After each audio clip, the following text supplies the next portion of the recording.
Welcome to this week's episode of the Sports Curious podcast. As you can tell, if you're watching us on YouTube, this is the Halloween edition of the podcast. We don't just dress like this on an everyday basis. Scott, who was joining me, who is my favorite co-founder, my favorite brother, also a collector of onesies, ladies and gentlemen, is dressed as a sloth.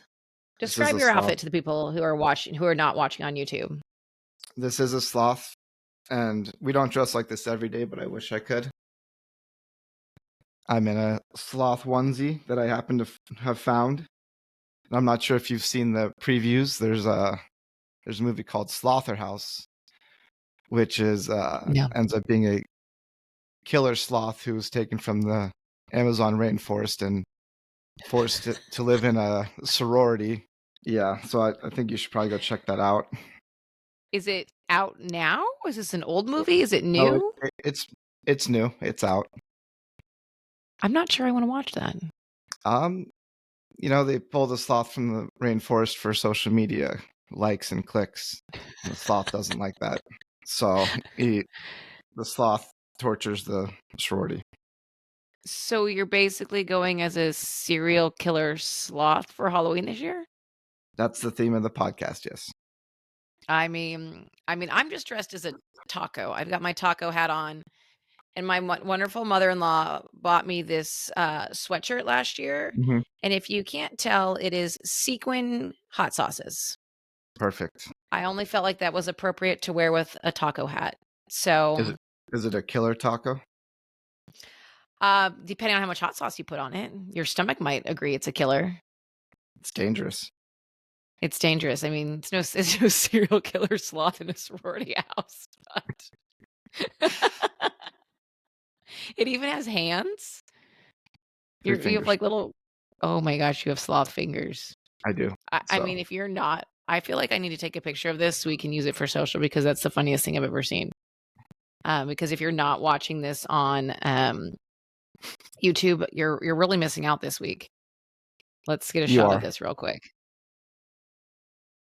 Okay. Well, now that we've digressed, let's talk about this week's podcast. We're talking about haunted sports destinations when sports meets the supernatural. There are a lot of stories around the world of sports and things that are haunted, which I am not a fan of scary things. So this just gives me the heebie-jeebies just reporting on it. But you know what, audience, that's how much we love you, that we will talk about scary things for two people who don't like scary things. So we're going to talk through a couple of stadiums that are haunted, as well as some choice hotels that teams stay at that have been known to be haunted, and players who refuse to stay there. So I guess I'll kick us off with one of the more, in my mind, one of the more famous ones. That's because I'm also a Notre Dame person. But Washington Hall, which is on the campus of Notre Dame, and it had reportedly been the site of several deaths. But the biggest one would be George Gipp. If you are a Notre Dame person or you've seen the movie about Newt Rockne that Ronald Reagan was in, win one for the Gipper is sort of the saying. And George Gipp was a phenomenal player for the University of Notre Dame. And apparently he came back after curfew one night and he couldn't get into the residence hall. And he went around the back to the door that's normally open in Washington Hall, which was also locked. And so he basically had to sleep outside. And if you've been to Notre Dame, it's cold in the winter during football season. And so he contracted pneumonia and strep and died. Before he passed, he told his coach when he told his coach to obviously get the team going. So Rockne sort of gave the pep talk of win one for the Gipper, and that's kind of where that whole thing came to play. And so rumor has it that you will see his ghost if you're in Washington Hall, which I believe is no longer a residence hall. Oh wow, I did not know that's where the win one for the Gipper came from. There you go. Did you come to? You didn't come to graduation? Because my MBA graduation, we did a Newt Rockne tribute, which is when you take whiskey and pennies, I believe, and you go to the grave of Newt Rockne, which is not far from campus. The pennies should be from the year you graduated school, and you do a shot of whiskey, and you put the penny in it on his grave. Oh, And so we did a whole outing with our whole class because, obviously being in my master's, I didn't do this obviously in undergrad. My husband uh, did undergrad there, so we knew all about this. So he set this all up, and we had a bagpiper and everything come out, and I think there were like 50 or 60 people who showed up for this Newt tribute. So Newt Rockney, the movie, win one for the Gipper. So there you have it on that one. wow. I'm sure Newt loves the whiskey shot tribute. I don't know that the people who maintain the grounds of the cemetery really like that, Mhm. but yeah, there were cigars and whiskey shots because what else would you do on the morning you graduate with your MBA at like 7:30 in the morning? It's the breakfast of champions. I think Whew, makes for a long day. it does. I I could mean, it's really like a spiral. sloth length, sloth length day. Pretty lazy. Yeah. Pretty lazy. All right, talk to me about Wisconsin football. So All the Badgers. we're going from Notre Dame over to Wisconsin, Camp Randall Stadium, home of the Badgers. And this was actually the site for more than 1,000 Confederate soldiers back in the day when the Confederacy was a thing. And they still haunt the grounds to this day. You know, you've got tailgaters out there having fun, maybe taking shots of whiskey in the morning. Think And so? staff have reported seeing spirits. We don't know if that's from the tailgating or that's because the Confederate soldiers are actually haunting the grounds. It's been reported they've been seen wearing uniforms, some in slings and bandages, much like some of the tailgaters, I assume. I would assume. So Could they're you out there imagine that? just, yeah, they're out there haunting the grounds of the football stadium. I And can't imagine being, like, at a tailgate and all of a sudden you think there's, like, a Confederate soldier standing next to you, like, that is no in a thank you. sling, yeah. And it's rumored that they also, at the start of the fourth quarter, the Confederate soldiers, they'll jump up and down with shout. Or I apologize. You know, with jump around. So with jump around, the Wisconsin Yes. tradition. Yes. Maybe that's why the stadium shakes so much. It's all the ghosts too. All the soldiers. Do you believe in ghosts? I don't want to upset any ghosts, so I'm gonna plead the fifth on that one. Okay, alright. Do you? Just intrigued. I believe there's a chance they would exist. I don't wanna see any of them. No, me neither. So I'm way too big of a wuss for that. me too. I can't watch the scary commercials for, like, scary movies. Like, the trailers that they show on TV, I'm like, "Oh, I'm out. I'm out. Exorcist, Yeah, keep your commercials to yourself." yeah. There's been a lot of Exorcist commercials during sporting events, and I'm not a fan. No, they're even on TikTok. So every time Are I they? I log into TikTok, I'm like, "Oh god, stop, stop." So you're not even safe on TikTok. That's bad. No, not even safe on TikTok. TikTok, Wow. do not start showing me haunted stuff or I will delete you. TikTok's listening right now, so hopefully It 1000% is. they'll pay attention. No, thank you.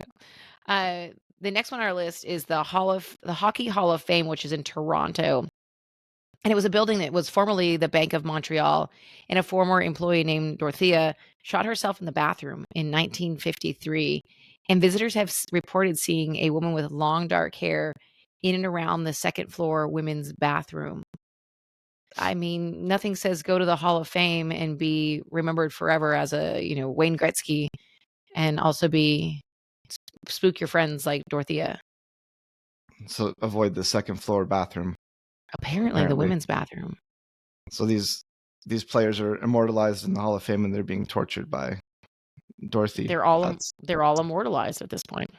yeah. Wow. Mhm. Well, we'll avoid the second floor when we go there someday. Avoid the second floor. And apparently with Yes, our next one, avoid an empty Wrigley Field. that's true. We're going from the Hockey Hall of Fame over to Wrigley Field, home of the Cubs. And there's been reports from security guards that say the bullpen phones ring late at night when the ballpark is empty. And that is actually going to be former Cubs player and manager Charlie Grimm making phone calls to the bullpen for pitching changes. And there's even reports of security personnel hearing the names being called, or they see Grimm in the hallways. Mm-mm. So Mm-mm. we don't want to do. I'm not partaking that one. I mean, So the last time I was at Wrigley, you could only drink old style beer. mhm, That's no longer the case, but I mean, that would take a lot of old style to get me to stay in there at night at night by yourself in when the it's empty. bullpen. Absolutely not. I'm sure he's out Chicago, in the I love you, but no. no, and I'm sure he's haunting the bleachers out in the outfield, maybe drinking a Bud Heavy. Probably drinking a Bud Heavy. Yes. Okay, the last one on our list, I think is probably the creepiest. Those are all really creepy and those are all Mhm. really gross, but Nationwide Arena, home of the Columbus Blue Jackets. We have 2 hockey mentions here. It was built on the site of the deadliest prison fire in US history. It killed more than 300 prisoners, and people claim to smell smoke, the sound of men screaming and pacing in their cells. Oh, that just gives me the heebie-jeebies. And the sound of flames burning the prison can be heard. And it's particularly near the parking garage. So if you're a Blue Jackets fan and you think things are a little shady, a little creepy around the parking garage, they are. You're not the only one to encounter this. Wow. I think we're cross. Sorry, Mm, Blue Jackets. We're not gonna come see the Golden Knights play at the Nationwide Arena no. anytime soon. Only during day games. Yeah, late at night, going to the parking garage. We're not doing that. No, thank you. I'm glad we're recording this during the day so I can sleep tonight. Yes. If I had to go to bed right after this, I would not make it. No, I'd be going to bed with the lights on, my closet light on like I was a 12-year-old. I still do that. So Now, I remember this story from last year, I think it was last year, about Mookie Betts, who plays for the Dodgers, and he stayed in an Airbnb as opposed to staying in Milwaukee's Pfister Hotel because it's rumored to be haunted. And he was like, the rest of us, I'm out. hmm yeah. So in Milwaukee, all the professional baseball teams and basketball teams, when they're playing the Brewers and Bucks, they stay at the Pfister Hotel, which has long been rumored to be haunted. So Mookie Betts, trying to be the best professional baseball player he can be, just opted to stay in an Airbnb nearby, and he didn't want any of that. There's been reports by many different MLB players of paranormal activity when they stay in the hotel. They reported even electrical anomalies, object manipulations, and apparitions.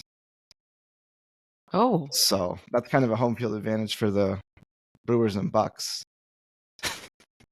you would think if you were the away team, and I remember that, when working for the team, like we selected the hotel, hmm but you would think that you'd be like, look, you know what? I'm going to take your discounted rate and we're just going to go stay somewhere else because I need my athletes to sleep. But Yeah, I'm not quite sure why they still stay there for the thrill of it, I suppose. for the thrill of it. I've stayed at the Skirvin Hotel, which is in Oklahoma City. hmm And that's where I don't know the teams stay there as much as they used to because they have a couple newer hotels, but it's this beautiful hotel it's been around since probably I think around the 20s. And it's rumored to be haunted. There was a maid who worked there when the hotel first opened. Apparently, the Mr. Skirvin had an affair with this maid, and she was not allowed out of her room, seeing that she was pregnant, and even after she had the baby. So she's rumored to have taken the baby and jumped out the window and killed both of them. Oh, And that people report hearing baby crying. They report seeing her. Male visitors report that she has there's a figure that gets in the shower with them. So that's kind of an interesting one. Actually, there were a couple of interesting stories about the said ghost that haunts the Skirvin. Now, I did not know this when I stayed there originally. I will not stay there again. Sorry, Skirvin. Beautiful hotel, terrifying for me. But I did not have any paranormal activity. So I will say thank you to said ghost for not haunting me in my sleep because I wouldn't have made it. and nobody joined you in the shower? No, No. no, I Okay. can't say that was the case. So Okay. So you were spared. I had to scrub my own back. I mean, it could be helpful at some point. Could be helpful. I mean, Yeah. okay, so there's our Halloween edition. Let's hope you're all just a little bit spooked about it, but now you have a story and some hmm icebreakers. during your trick or treating. Scott is going as a serial killer sloth. Good thing you're not taking the tiny human trick or treating as a serial killer sloth, because that would not work out so well. I mean, we can make some arrangements if we had to. For those of you who are listening to the podcast and not watching it, Scott is utilizing the sloth fingers that come with the said costume. You never cease to amaze me, Scott. Well, thank you for joining me today. I appreciate you. Happy Halloween, everyone. Happy Halloween.